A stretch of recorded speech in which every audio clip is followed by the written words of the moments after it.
با سلام دوستان عزیز، اومدیم که براتون روش کار و داریم چطوری تحلیل میکنیم رو بهتون بگم. روی ارز فاندوم یا ارز کالا فرقی نداره برای ما، کدوم ارز برای ما مهمتره. میدونیم که از قبل تایم های بزرگتر برای ما اهمیت بزرگتری دارن و نکات قویشون اینه که فقط روی اوردر بلاک ها تاثیر مثبت و در پیش داره. خودتون دارید میبینید که از نکات دیگه میتونم بگم که از این نکته شروع کرده و یه مکسی رو این نکته زده و رفته به بالاترین شکل و یه اصلاح روی اوردر بلاک که دوباره یه اصلاح رو اوردر بلاک، این پلکان داره با درگیری روی اوردر بلاک داره میسوزه و به روند خودش ادامه میده. با اینکه یه کمی صدام گرفته است،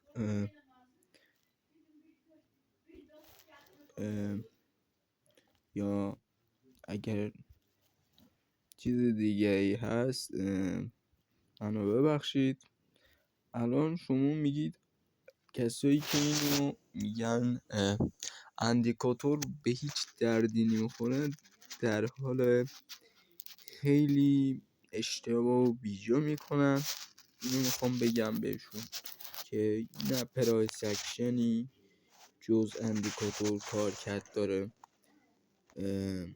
کاربرد اندیکاتور توی ارزهای دیجیتال به این شکله که خودش گفته، اسمش هم معلومه که گفته شده ارزهای دیجیتال، یعنی از کاربردهای دیجیتالی میتونیم فقط استفاده بکنیم. کسایی که میگن نه این اشتباهه، اینجا CH هایی که دارید میبینید این نواحی این CH ها یعنی تغییر روند به صورت بازه رو دارن نشون میدن که من اینو خیلی شفاف بهتون دارم میگم، یعنی تغییر ساختار.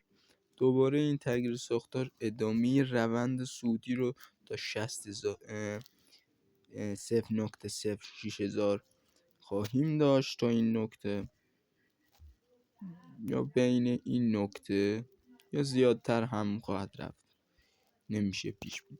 زیاد تا 10 سنت خواهیم رسید. میخوام اینو بهتون بگم که اوردر بلاک هایی که این اندیکاتور میکشه خیلی راحته و بهتون نشون میده که میتونید تریدای بهتری داشته باشید. ببینید اینجا CH های بزرگی که تشکیل داده، اما با دیدنشون میفهمید که اشتباهه. مثلا این اشتباهه که خودتون دارید تشخیصش هم میدید. این اشتباهه که بازار به صورت منفی میخواد بیاد پایین. ببینین اوردر بلاک الان 4 ساعته اصلی ما تو لایو بازار فقط اینه. ما به جز این نمیتونیم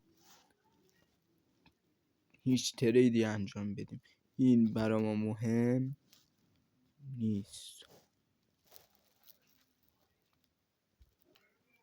میخوام براتون روش ترید با اوردر بلاک های این اندیکاتور رو براتون خیلی راحت نشون بدم. یعنی اگه توی 4 ساعته که دارید ترید میزنید، ممکنه که بازار تا این روند بیاد و به این برخورد کنه و بره بالاتر، که بره اینجا یا از این بیشتر. اندیکاتور اسمارت مانی کانسنت اگه درست اسمش رو تلفظ کنیم کانسنت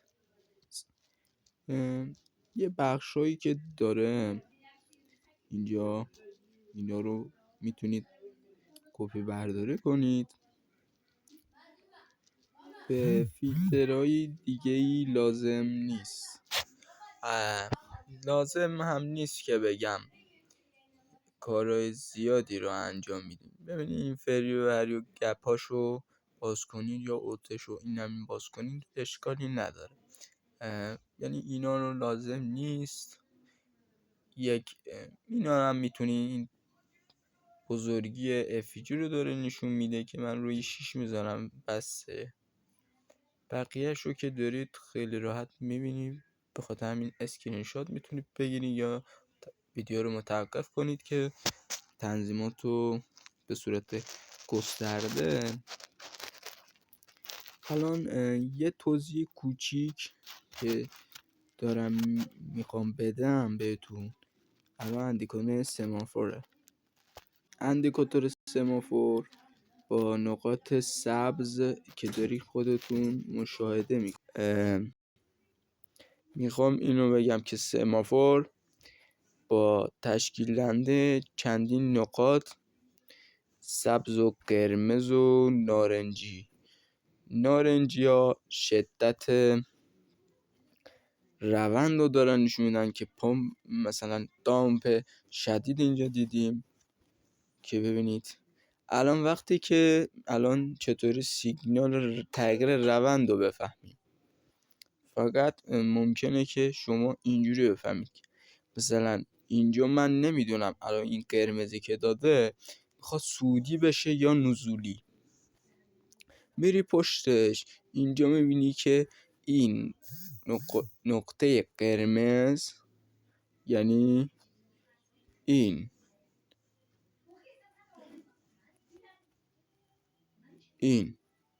اینی که دارید میبینید نقطه قرمز دامپه.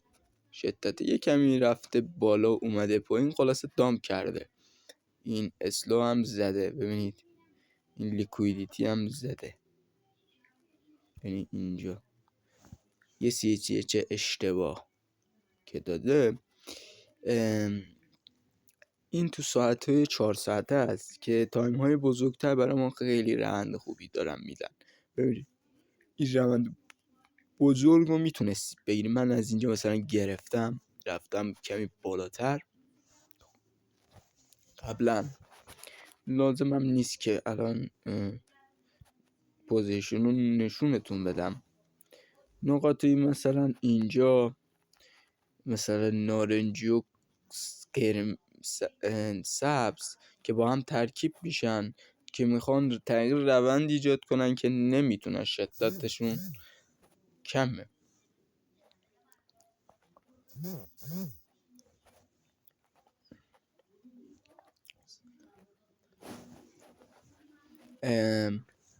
روی روند مثلا اندیکاتور اسمارت مانی دارید میبینید که نقاط سبز دارن تشکیل میدن که نشون میده که اینجا مثلا اوردر بلاک بوده و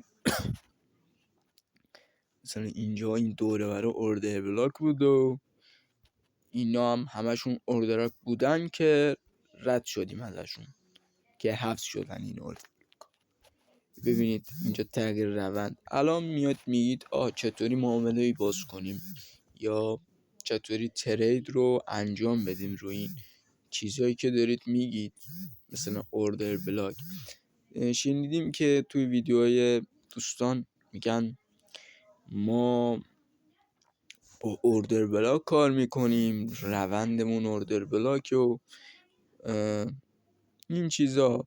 یعنی برخورد دوم اوردر بلاک برای ما لحاظ میشه که میگید مثلا اینجا از بالا میاد به پایین به این برخورد میکنه و به صورت پامپ وارد یه روند صعودی میشیم. اینجوری داریم میبینیم میاد اینجا دامپ میکنه و صعودی میشه. در واقع میخوام نحو کار باشو بهتون بگم مولتی تایم این روش، یعنی مولتی تایم رو هنوز ندونستید، باید بدونید که این کار ما با مولتی تایم. مثلا توی 1 ساعته الان من اوردر بلاکش رو بکشم، خودتون خواهید دید که روند رو داره نشون میده دامپ برای گالا.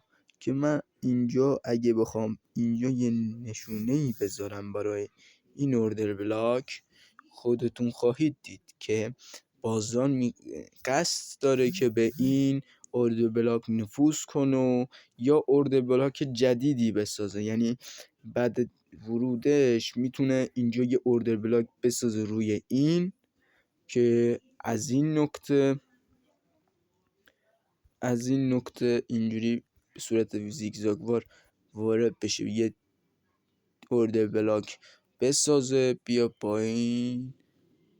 پایین تر و به این برخورد کنه. اینجا یه CHF کوچیک که داد، اینجا CHF میتونی وارد بشید و ادامه روند رو ترید کنید. به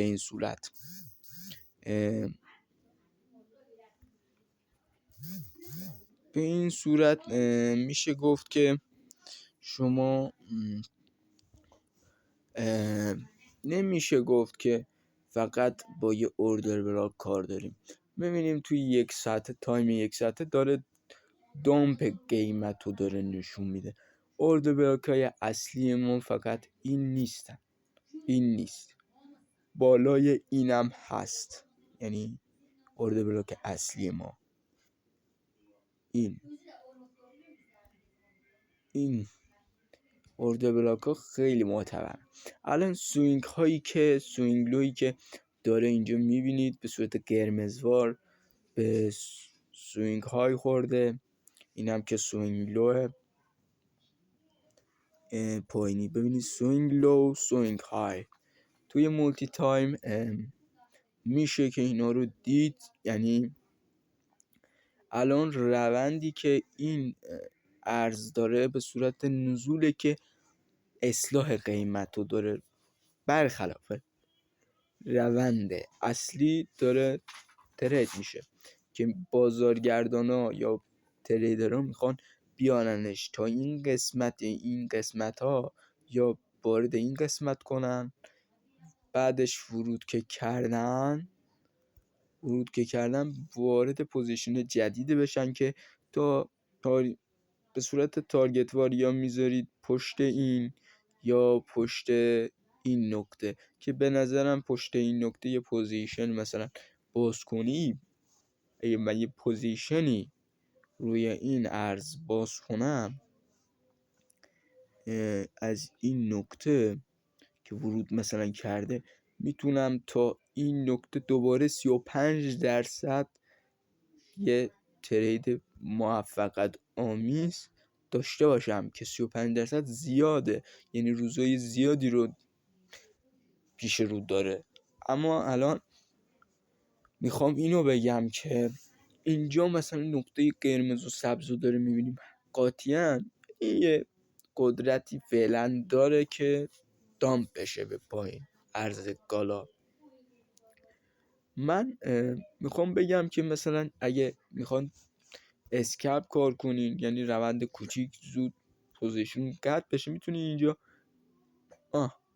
اینجا که گرفتی پوزیشن تو بیاری پایین، 9% اصلی تو ازش پس بگیری یا استاپ پشت این، یا هم اگه خواستی که مولتی تایم اصلی باشه تو تایم کوچیکتر مثلا میتونی اینجا ترید کنین.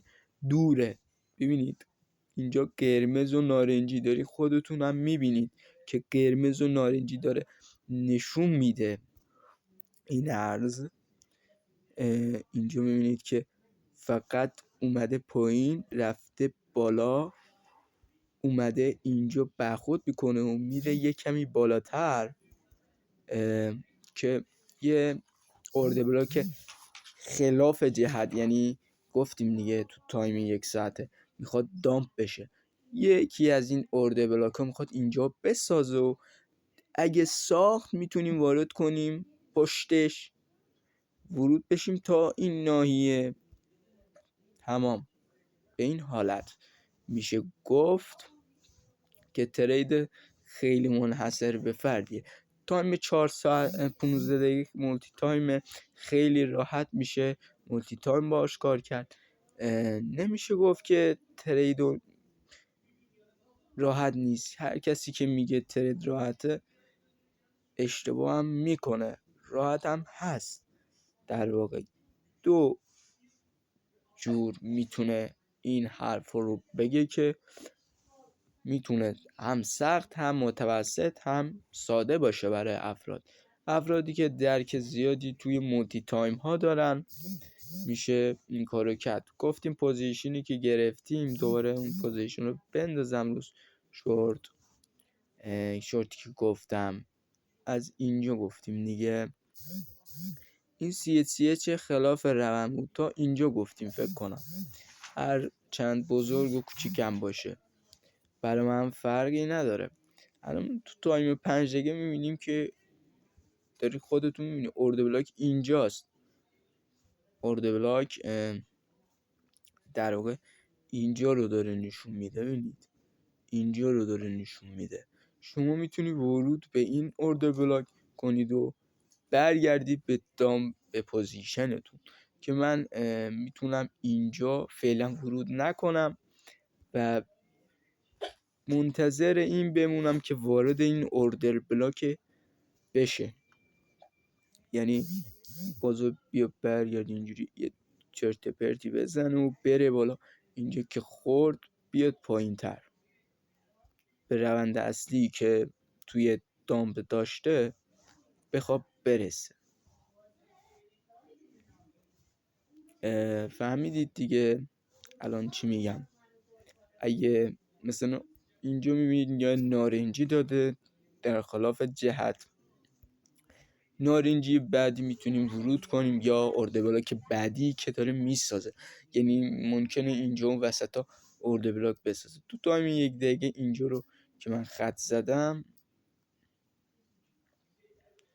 اینجا یا اینجا الان یه اورد بلاکی روی این ناحیه یا اینجا یا پایین تر بسازه میتونیم پوزیشن شورت توی گالا داشته باشیم که تا جایی که گفتم توی 1 ساعته میتونیم تا این ناحیه برسیم.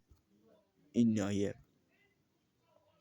یعنی ترید تو این بازار خیلی راحته، فقط معلوم نیست که چطوری این کارو بکنیم. الان ممکنه یه سناریو هم داریم که بازار میتونه اینجا که مثلا داده شورت میتونه اینجا اورد بلاک ساخته در جهت روند 4 ساعته که داریم پیشروی میکنیم به سمت بالا.